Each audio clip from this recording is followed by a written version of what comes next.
G'day fellas, today we crack on with our Fakemon region Agnos. So far we've covered our starter and legendary Pokemon, but there's no specific rhyme or reason to the mod this time around. Today we're just gonna go through a handful of these fuckers, and I'm gonna explain my ideas behind them, Agnos pseudo-legendaries included. So stick around till the end to see all my concepts. Oh, and please subscribe and help keep this series going.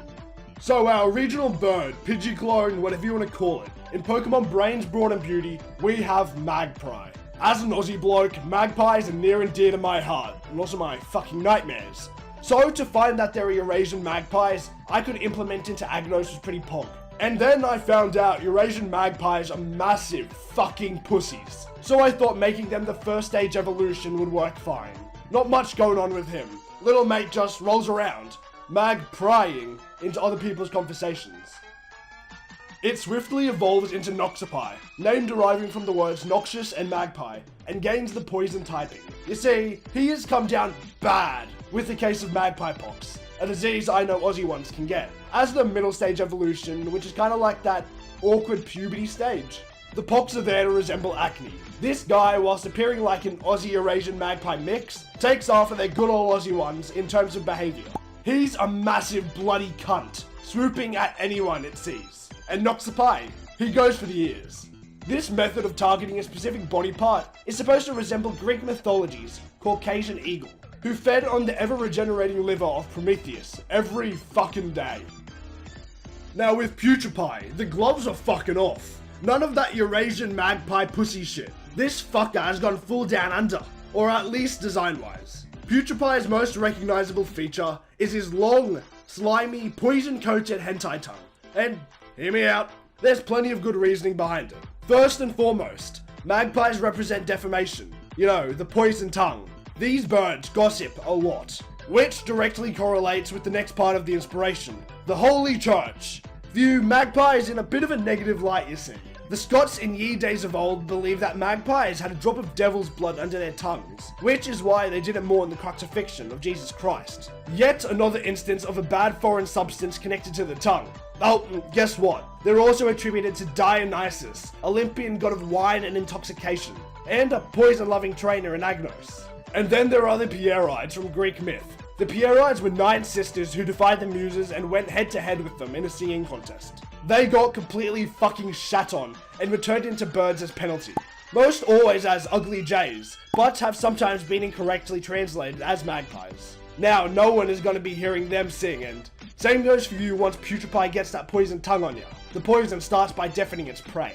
And that about covers it all. Its name is just a combination of Putrefy and Magpie. The inspiration for this one is a bit more straightforward, just a one-off. Trudskull is based off the Aeternae, a race of powerful monsters with bony sawtooth protuberances sprouting from their heads. That had killed some of Alexander the Great's men. And that's about all there is on these fellas. We got a couple illustrations to work with, then nothing. So that's that. Trudskull, he's a bone monster, and his name derives from the way it trudges and skull. And speaking of skulls, he has a new signature ability called Bone Crown, which deals damage to the opponents when they attack him with a physical move. Now look, here's a familiar face. Someone stepped on Krabby. It has moved away from the water and now lives along the ground. A terrestrial crab. Archaic Krabby's carapaces are pretty fucking flimsy. And because it kind of blends in with the ground, people keep fucking stepping on him, crushing the poor bastard shell and leaving it permanently damaged. Now this is because man's got, is cancer.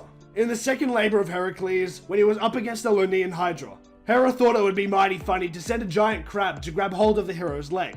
Heracles turned his attention to the crab and crushed it beneath his foot. Hera felt pretty shitty about this, so she chucked the crab in the night sky as the Cancer constellation. Chuck him a metal coat and we get to see our archaic Kingler. Man got fucking sick and tired of getting walked all over, and so with the help of that metal coat, it developed a full metal body of celestial bronze. Now it has a new problem though. Its pincers are so big and heavy that it has to drag them along the ground as it moves. Otherwise it would drain far too much energy to do anything else. And remember that crushed part of Krabby's shell? Well, that is completely opened up and is constantly releasing poisonous ammonia. Fun fact, when real crabs die, they release ammonia, and that's where that comes from. This also makes him the first ever steel poison Pokemon. And there's always the other reason of him being poison type because of Krabs disease, but we're gonna stick mainly to the first. Now then, when I think Greek creatures, I think Chimera. The Chimera was a fire-breathing hybrid monster, composed of different animal parts. It is often depicted as a lion with a protruding goat head and snakehead tail. Slimera is a mashup of the animals, but just a little cub, kid, snakelet, yeah, whatever. Slimera also has a hidden mouth underneath its mane that eats constantly. Now, in the legend, the Greek hero Bellerophon slew the Chimera by shoving a block of lead down its throat. When the Chimera breathed its fire, it melted the lead, which solidified against its vital organs. This is how Slimera evolved into Slaymera, by chucking it a heap of lead, which is just a retextured charcoal.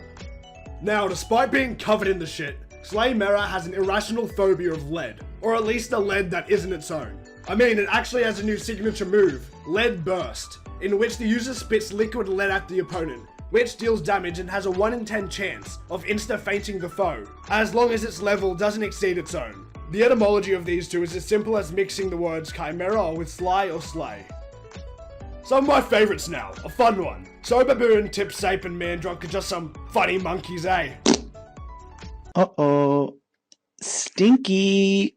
And the latter two are the franchise's first ever normal poison type Pokemon. And that's because they're just kinda monkeys with alcohol. They're intoxicated, and I mean, you can get alcohol poisoning as well. As mentioned earlier, Dionysus inspires a trainer in Agnos, so I thought I might as well make him a signature Pokemon. Not too much fancy thinking in this one. Dionysus is basically the god of alcoholism, and well, monkey.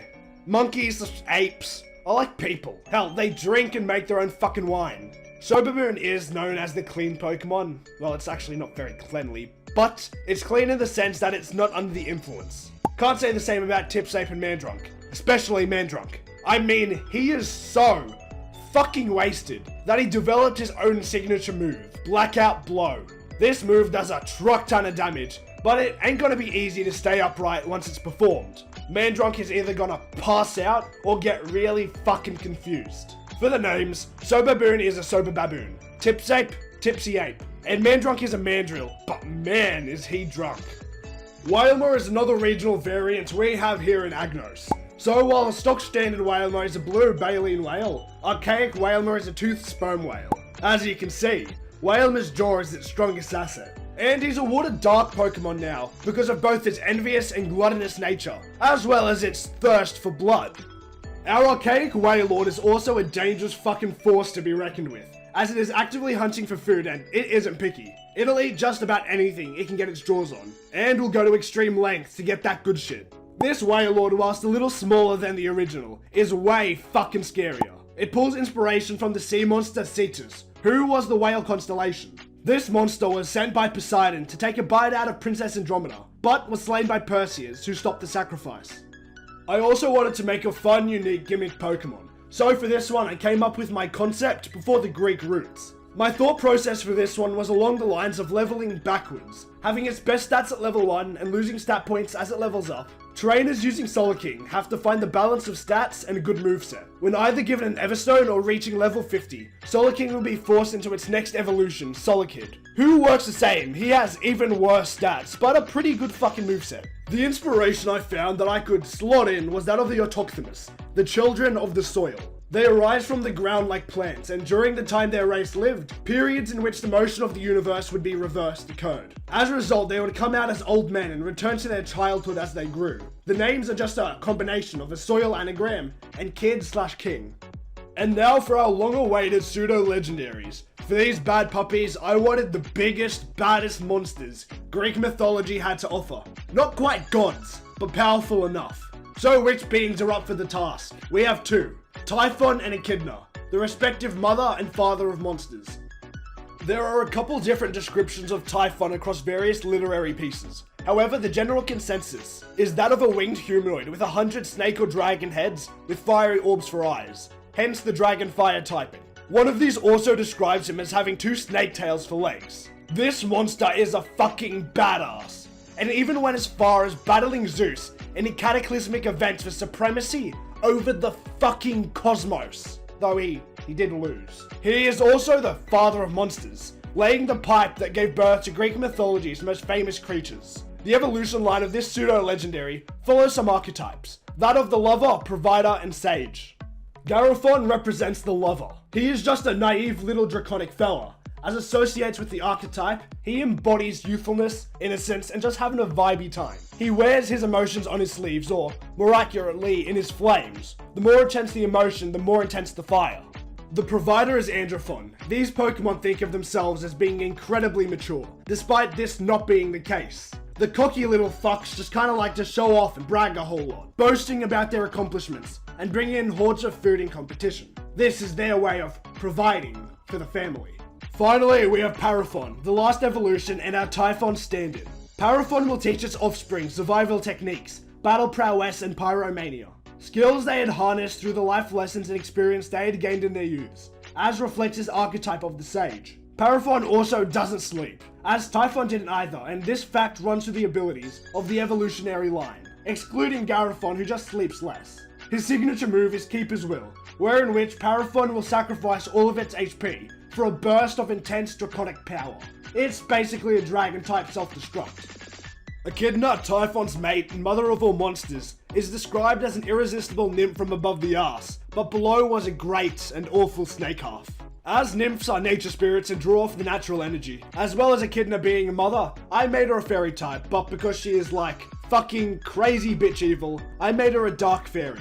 As they evolve through their archetypes of maid and mother crone, they will display the loving nature of these archetypes and put a dark twist to it. I also based some design points on cultist attire to reflect the cult-like way they go about their communities.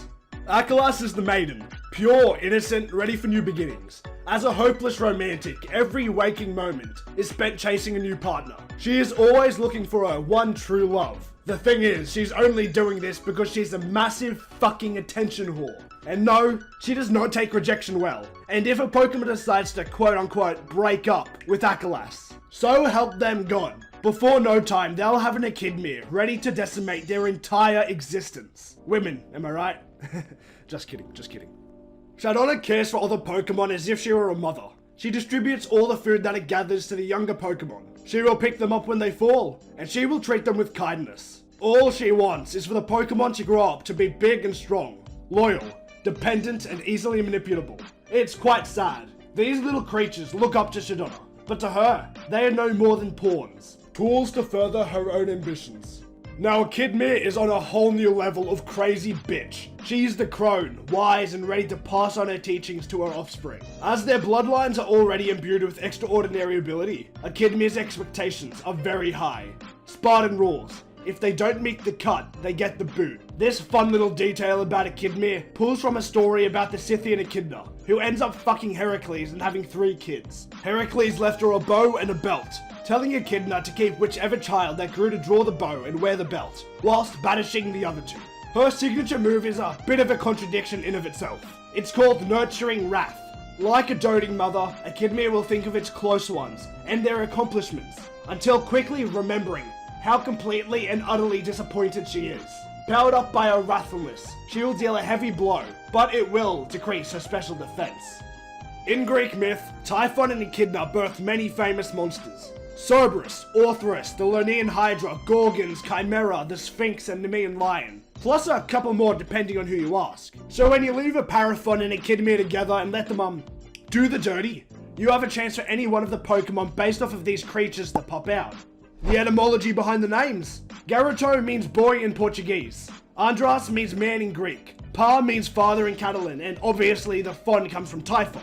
Akalas derives from Lass and Acolyte, a follower in a cult or religious service. Shadowna, a mix of Donna and Shadow, for many cult leaders have a shadow that pull the strings behind the scenes. Oh, and also Madonna, because she's a diva. Echidmere derives from Echidna and Mare, French for mother.